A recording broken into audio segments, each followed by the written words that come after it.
Hello, I hope all is progressing well. Welcome to I Don't Know, We Can Talk About It, where we discuss varying topics civilly, reasonably. My name is Kevin Dufresne. We're going to jump right into our first two topics. I really enjoy discussing topics about education due to the consistency of the importance of education and relevancy of education in our ever-developing world. I think that reading in class, even beyond class, necessitates encouragement of understanding variety, of storytelling, more so than just reading through a physical parameter, particularly a physical book. I think the article points out 5 really good ways to bring about an enjoyment for reading it, different appreciations of reading, particularly physical text.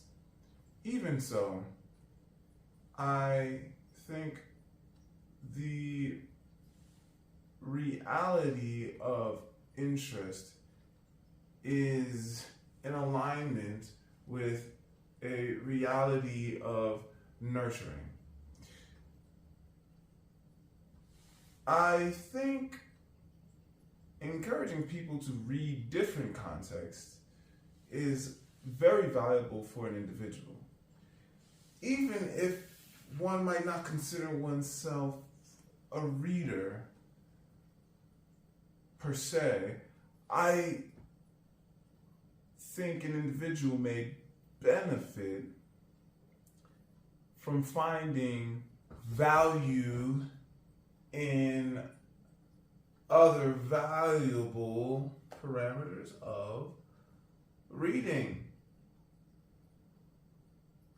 The information can be interesting, can become interesting to an individual that has a willingness to read a text all the way through. One aspect of reading which I think really brings about an interest in reading, concerns understanding different value parameters in relation to context within a full text, within a full book, a full story. Whether that be a medium of a physical book or a film. When contextual understandings are clear, I feel that readers are able to not only connect with the text more so, though may find a relevancy to understanding, which can be a wonderful gateway for anyone that may not be in a genre or a topic of an immediate interest, though may find an interest developing reading comprehension skills, acknowledging understanding new parameters of a particular value set. I think reading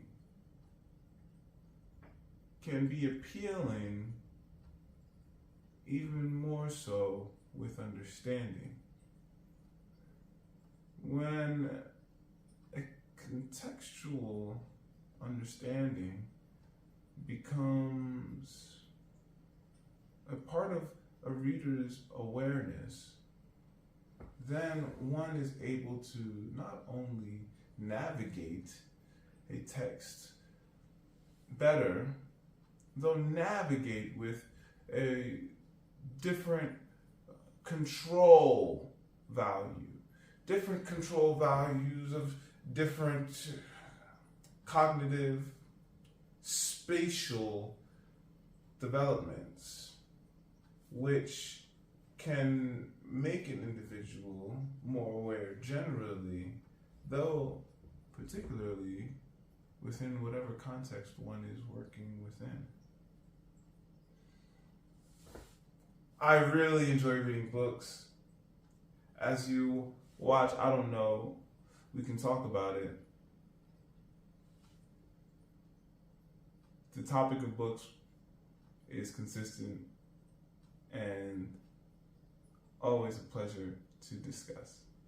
Any book that I've come to read from about 2017 that is on my website, though more so specifically since the timeline beginning of I don't know, we can talk about it. In any capacity, I really enjoy reading physical books in any good capacity. Our next topic concerns the federal expansion of funds for overtime workers in academia. Workers that prior do not qualify.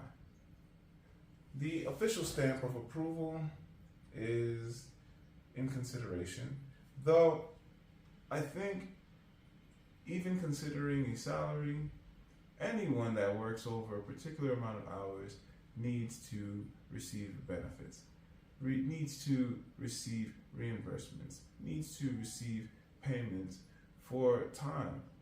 Imagine being on salary with a family, having to work night after night, well beyond dinner, well beyond one's children's sleeping times.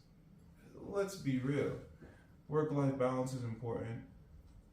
Many individuals understand territories of professionalism in relation to work-life balance, particularly personally. Even so, the apparency in developing working parameters, not only in developing countries, every country is realistically developing, and not one country at large is in a position to acknowledge that every single citizen is happily working, satisfactorily living within one's working situation. I'm talking at large, for every individual. Case by case, situation by situation, of course, variances will be. Though, is there yet one country that can claim every citizen, every individual, even beyond the citizen, that is within the country, will be able to live well, satisfactorily, within reasonable working parameters that consider the work-life balance fairly, justly? Even for citizens, such a question is very difficult to contemplate, which brings in an entirely different spectrum of economic conversations, complexities, realistically simplicities that are in alignment with different levels of economic values that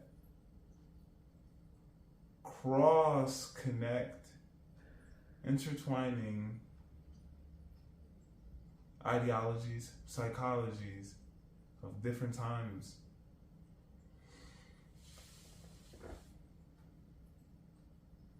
I think costs and financing, funding are in a tangle, an imbalance that in particular industries may cause employees, potential employees even, employers, potential employers even, to reconsider how to approach within current economical understandings, not current economical parameters that might be at particular heights that may actually be of value to society at large, common understandings more so that may be pervading economic realities at large across the entire earth, perhaps even beyond. Individuals being in such an awareness may face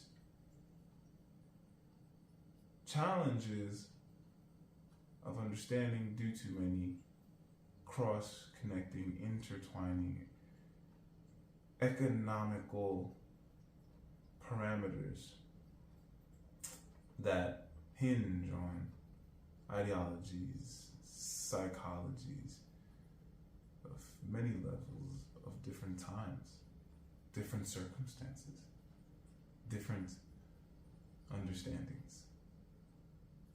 Of course, I'm all about ensuring individuals are able to live satisfactorily within reasonable, good working parameters in connection with one's work-life balance, which is a conversation for a different realm, though one I do appreciate talking about due to necessities of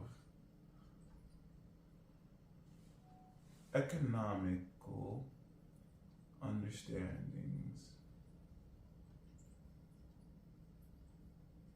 of the global community at large in conversation toward practical escalations as well as implementations inclusive of learning parameters in alignment with practical parameters which allow for a balancing which improves the future as the balancing advances toward creating new futures. Wow! We are now ready for some origami. So I'm actually going to get this sheet ready. I'm going to be making a puppet finger. It's not really complex.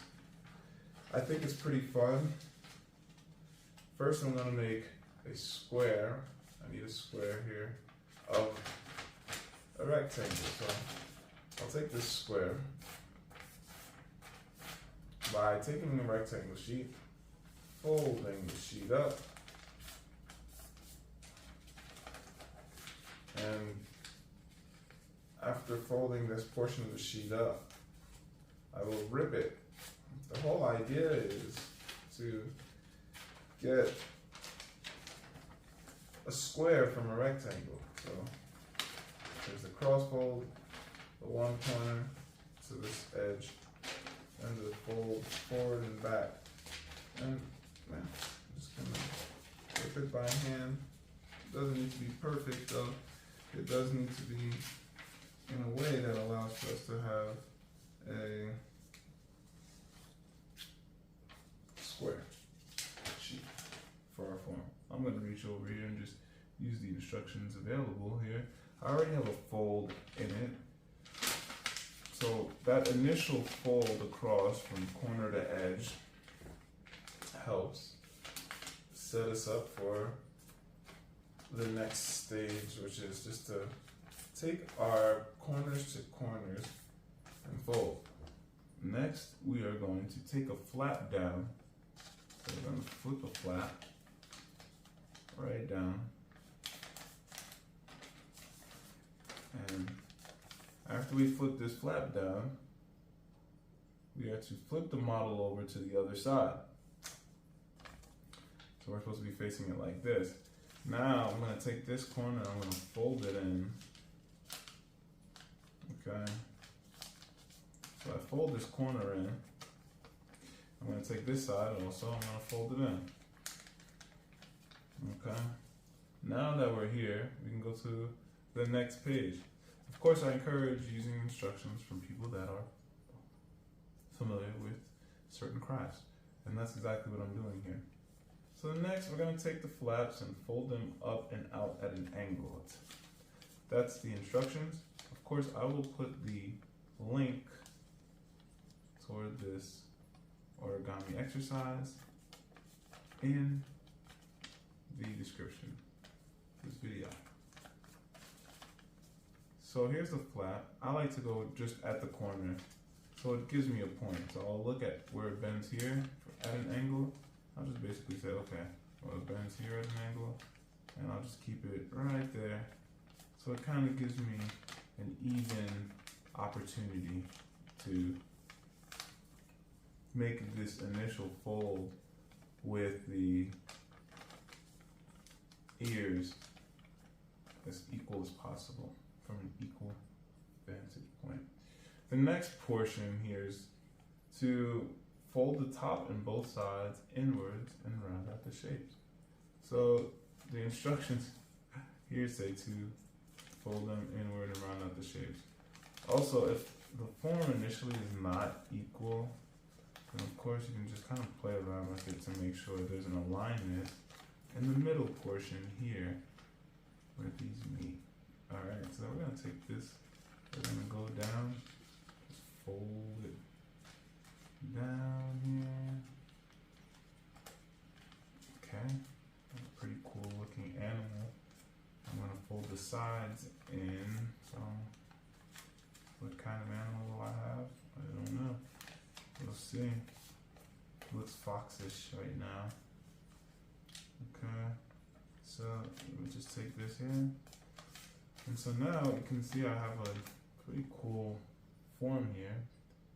And the next instruction is to fold the bottom plane up as far as it will go, which is kind of interesting. So I'm going to fold this bottom point here. As far as it will go, it says, as far as it will go brings me pretty much above into this new territory of origami. Then it says to fold the point over the top edge. Okay, so then I fold the point over the top edge. This is different. Then it says open the layer back out, reversing the bottom flap if you desire. Use a dab of glue if you like to secure the flap in place. So then it's telling me to reopen it and use a dab of glue. Reverse the bottom flap and use some glue if I like. So I reverse the bottom flap. I guess now I have a bit of a puppet. I can paint it and I can even talk with it a little bit. Hey, Like, hey, what's going on? In the description, there are a few different designs, puppets. So as you can see, here we go. I have a little pet, and that's where we are right now. Additionally, what I think you can do is take this flap here and reverse tuck it. So reverse tuck it in if you like. So I'm gonna actually do that right now. Okay, take it, reverse tuck it in, screw. And this way you can have a little bit of a less bulky pet. Like, hey, what's up? My pet I have fingers, yay. All right. So of course we're going into our next topic, which concerns a book. I really enjoy reading books, as y'all perhaps know. So, Tantric Orgasm for Women, Diane Richardson. After reading The Heart of Tantric Sex, Diana Richardson's other text about the connection between tantric sex, I become very into the way Diana Richardson approaches tantric sex. The heart, tantric sex. With the understanding that I read these texts due to my interest in the subjects, of course, as well as due to wanting to be a better romantic life partner. I want to make sure I can improve how I may, so I make the effort. I do find there are correlations between both of her texts. I think due to the fact that this text is gearing toward women, there are different bits of advice that are beneficial for women approaching sexual parameters through Diana Richardson's philosophical approach sexually. I really feel as though gearing her understandings of Tantra allow for a clearer understanding of Tantra, as well as a clearer understanding of relationships and how Tantra might really be beneficial for one's relationship, one's awareness individually, through sexual parameters. I think Tantra